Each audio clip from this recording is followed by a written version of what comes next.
नमस्कार, न्यूज और स्टेट में आपका स्वागत है। आज की खबरें कुछ इस प्रकार।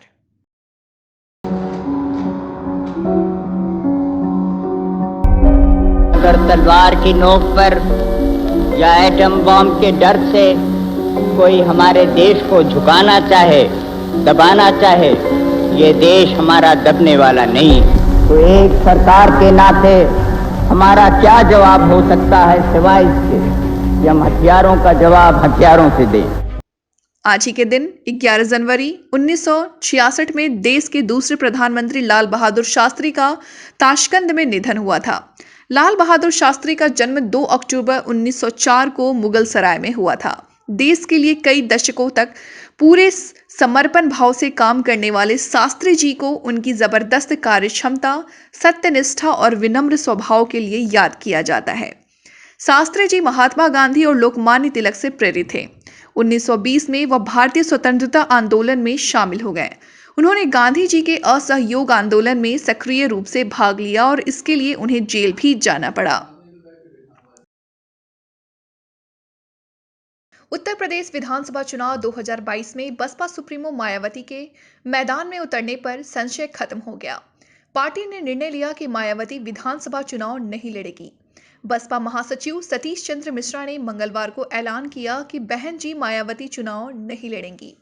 इसके अलावा सतीश चंद्र मिश्रा ने भी खुद विधानसभा चुनाव लड़ने की संभावनाओं से इनकार किया है। देश में कोरोना के मामले तेजी से बढ़ रहे हैं। इससे फिल्म इंडस्ट्री भी अछूता नहीं है। पिछले दिनों जहां एकता कपूर, विशाल ददलानी, खुशी कपूर जैसे सेलेब्स कोरोना की चपेट में आए थे, ऐसे ही अब महान गायिका और स्वर कोकिला लता मंगेशकर कोरोना पॉजिटिव हो गई।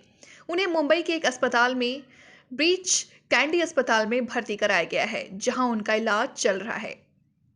अमेरिका के डॉक्टरों ने बड़ा कारनामा करते हुए जेनेटिकली मॉडिफाइड सूअर के दिल को 57 साल के बुजुर्ग के शरीर में ट्रांसप्लांट किया है। एक ऐतिहासिक सर्जरी शुक्रवार को की गई। यूनिवर्सिटी ऑफ मैरीलैंड मेडिकल के डॉक्टरों ने सोमवार को इस बारे में जानकारी दी। डॉक्टरों ने बताया कि 7 घंटे तक चली सर्जरी के बाद मरीज की हालत में सुधार हो रहा है। हालांकि ये ऑपरेशन पूरी तरह सफल रहा या नहीं, इसके बारे में अभी कुछ भी कहना जल्दबाजी होगी।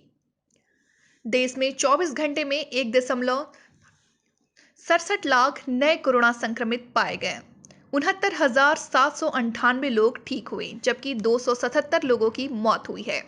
इस तरह एक्टिव केस यानी इलाज करा रहे मरीजों की संख्या में 97,475 की बढ़ोतरी दर्ज की गई। इस वक्त 8 लाख कोरोना संक्रमितों का इलाज चल रहा है। सिर्फ 11 दिन पहले यह आंकड़ा 1 लाख था। झारखंड की रांची पुलिस ने रंगदारी के लिए कुख्यात People's Liberation Front of India के मुखिया दिनेश गोप के पूरे नेटवर्क को ध्वस्त कर दिया। रांची पुलिस की अलग अलग टीमों ने रांची, दिल्ली और बिहार के बक्सर में छापामारी कर संगठन के प्रमुख निवेशक लिली सहित 4 को अरेस्ट किया है। इनके पास से 63 लाख नगद समेत करोड़ों के कागजात जब्त किए गए। पुलिस ने फरार चल रहे निवेश, ध्रुव और शुभम को बिहार के बक्सर से गिरफ्तार किया। इनके पास से लगभग 12 लाख रुपए, मोबाइल और एक कार की बरामदगी हुई है। झारखंड की राजधानी रांची के रिम्स में लगातार डॉक्टर और कर्मचारियों में संक्रमण की पुष्टि हो रही है। संक्रमितों की संख्या इतनी बढ़ गई है कि आधा मैनपावर ओपीडी और भर्ती मरीजों की देखरेख में हो रही है। संक्रमितों की बढ़ती संख्या को देखते हुए रिम्स प्रबंधन अब ओपीडी को बंद करने का विचार ले रहे हैं। सोमवार को रिम्स निदेशक डॉक्टर कामेश्वर प्रसाद ने सभी विभाग को पत्र लिखकर उनके यहां संक्रमित डॉक्टरों और कर्मचारियों का ब्यौरा मांगा है। रिम्स के निदेशक डॉक्टर कामेश्वर प्रसाद ने बताया कि ओपीडी बंद करने की नौबत आ गई है, क्योंकि डॉक्टर और कर्मचारी लगातार संक्रमित मिल रहे हैं। झारखंड की राजधानी रांची में बारिश शुरू हो गई है। सुबह से ही आसमान में बादल छाए हुए हैं। दोपहर में अचानक रिमझिम बारिश शुरू हो गई। मौसम विभाग के अनुसार आज मंगलवार को रांची, हजारीबाग, खूंटी, रामगढ़, बोकारो, पूर्वी सिंहभूम एवं सरायकेला खरसावा के कुछ भागों में मेघ गर्जन हो सकता है। इस दौरान वज्रपात की आशंका व्यक्त की गई है। मौसम विभाग के वैज्ञानिकों की माने तो रांची समेत इन जिलों में बारिश की संभावना है। इस बाबत येलो अलर्ट जारी किया गया है। दिल्ली में कोरोना का कहर लगातार जारी है, जिसके चलते डीडीएमए के राजधानी में कुछ और पाबंदियां लगाई हैं।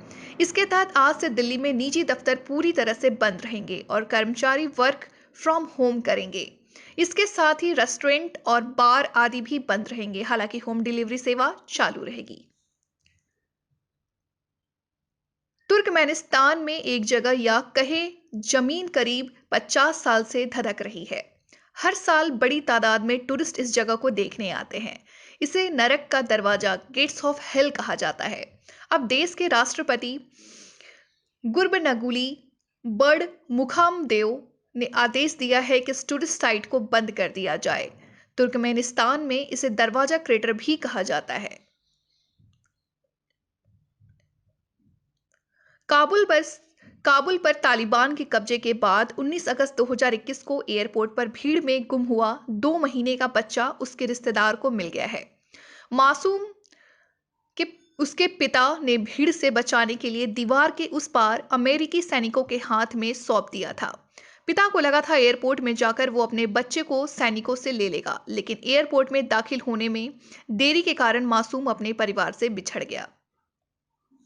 मुख्यमंत्री योगी आदित्यनाथ के मंत्रिमंडल में श्रम एवं सेवा योजन और समन्वय मंत्री रहे स्वामी प्रसाद मौर्य ने इस्तीफा दे दिया। यह इस्तीफा उन्होंने मेल किया है और शाहजहांपुर विधायक रोशनलाल वर्मा इसकी हार्ड कॉपी लेकर राजभवन पहुंचे हैं। स्वामी ने भाजपा छोड़कर सपा ज्वाइन कर ली है। अपने पत्र में उन्होंने पिछड़ों, किसानों, बेरोजगार, नौजवानों और छोटे लघु एवं मध्यम श्रेणी के व्यापारियों की घोर उपेक्षात्मक रवैये को इस्तीफा की वजह बताया।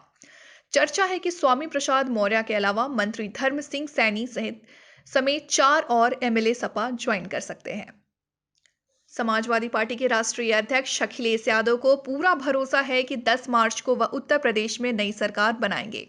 सोमवार को एक पुस्तक विमोचन कार्यक्रम में अखिलेश यादव ने मीडिया से बातचीत में कहा कि हम 47 से 400 सीटों पर पहुंचेंगे।